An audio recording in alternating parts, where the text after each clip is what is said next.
But let's go first of all, Paul Brasher, the President, on radio today, and Xavier Campbell, the Chief Executive. I think what I said was we wouldn't be doing an external review. I don't know if I say we're examining the football program, whether that constitutes a review, but I think the point I was making back then was that we were not going to be doing an external review. Often people go for the external review because they don't think they've got the resources internally to be able to really sort things out and understand the situation, or because they've already made their decisions and they're looking for somebody to, give them cover. We're certainly not in either of those two positions.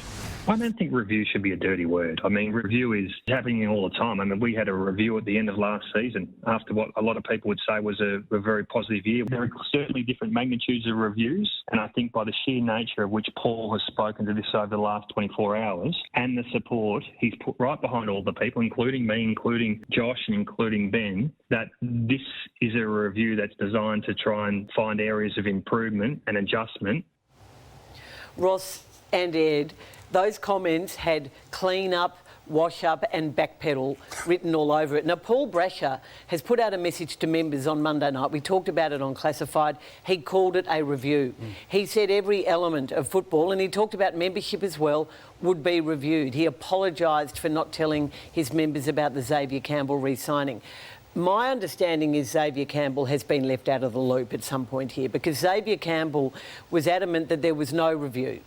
And I don't think he'd actually even seen the Paul Brasher message to members. Now, by the following day and today, Paul Brasher's backing away from the review and Xavier Campbell's reviewing the review and calling it a review. And for Paul Brasher, there they are there after a happier day with Xavier's gorgeous little child.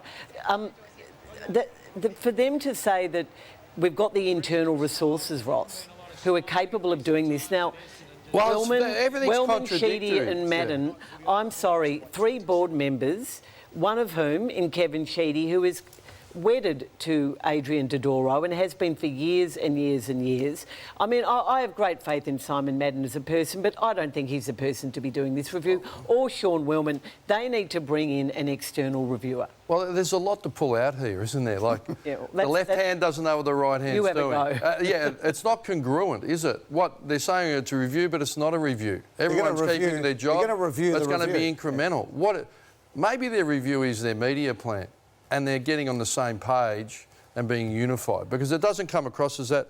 And it feels token. They're great football people, but they're from a different era. I think they have capacity and they have heart and soul to the club. But a lot of successful reviews lately have been external, and they're not prepared to do that. And it seems like a coach said to me once as an assistant, They've never done that. If you're an assistant, Ross, don't talk at quarter time if you've got nothing meaningful to say. I'd give that advice to the President.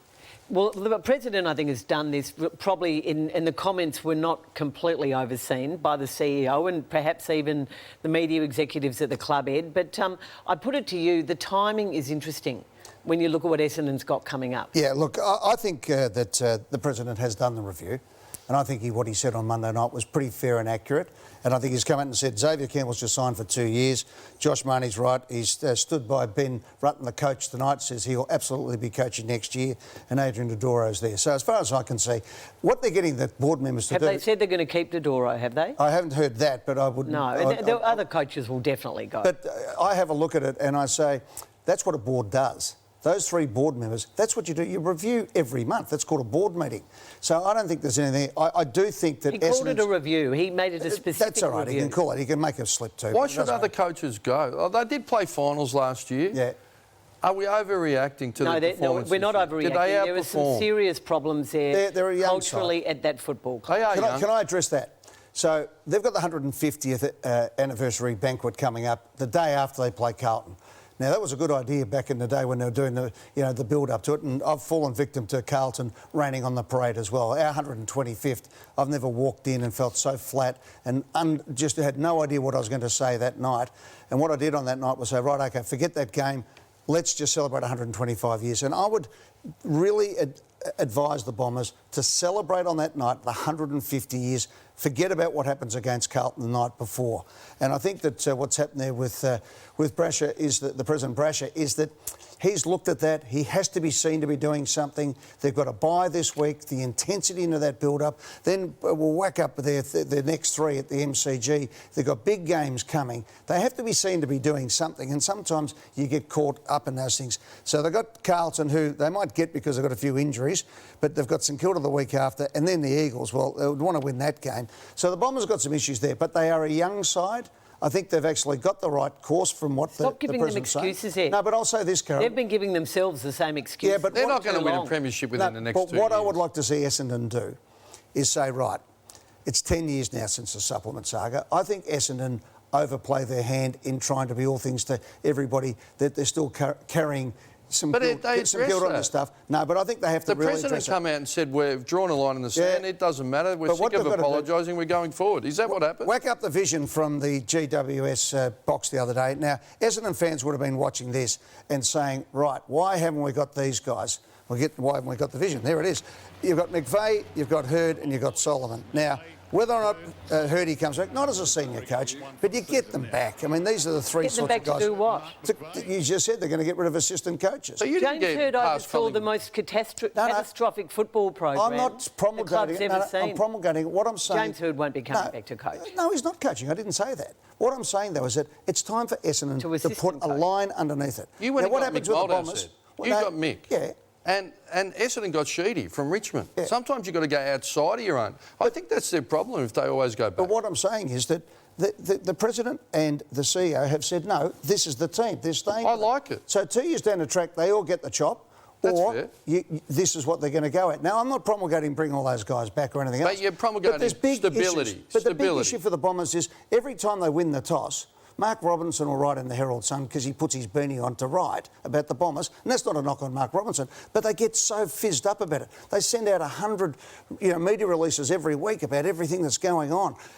The Bombers just need to calm down a bit, I reckon, at the moment, get through the 150 and set themselves for the next 2 years because, to your point, Ross, they're not going to win a flag in the next little period, I but they've think got to build a team that can. Not going to What happen. we do agree on is that there was a communication breakdown this week. Can we move on to one small topic before we... Are we going to have a look at Essendon's midfield before we do? Oh, yeah, but- Ross. Yeah, well, we can. Actually, in a minute, there's a lot of noise, mate. I'm about... You actually, where your salary cap is, where you spend it is where you should get in your performance. And it's where it's being spent. Shield, Parrish, McGrath, Merritt, they'll be chewing up a lot of the salary cap. They're small, not one player over 6 foot. You look at Carlton's that are dominating the AFL, they're all over 6 foot, heading up to 6'2", 195 over the Cripps an exception. The rest of them are around 187, 190, and they're big men, they contest the ball, and Essendon aren't winning the contested ball, and they've got a small midfield. And then it talks to Adrian Dodoro as well. I just think he did well last year with Cox and Perkins and Jones the year before, and they got Reid, so a bit of height. It's not about one person. I like they need stability. They've got a mediocre list that continues to need building, and they need size, and they need athleticism, and they need greater players than they've got. We'll come back to that because the mid-season draft was on tonight. They've picked 2 blokes under 6 foot again. Can I ask you this? There's a great young player who I really love, Andrew McGrath. Is he the next captain or is he trade bait? Because I know that there's 2 clubs who are into him at the moment, Who are they? St Kilda and Richmond, who are into him, and that doesn't mean he's accepting those. What do you mean by into him? I think they're looking at him very closely and Talking to his manager? Yeah. And fair enough too. And so they should because he's a gun player. But is this the opportunity, because they've got so many of the same type, to maybe flick out, get another player in? What do you do in that Well, situation? he's not performing. It's hard being a pick one. He was pick one. Yep. He's not performing to a pick one level, as I see it. He was a back pocket out of the under-18s.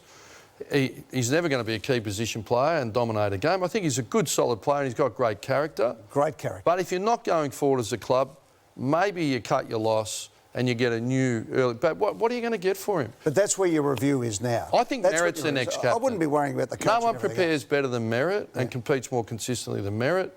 And he's been on the out in leadership. To me, he's got the intensity and the will and the drive to be their captain.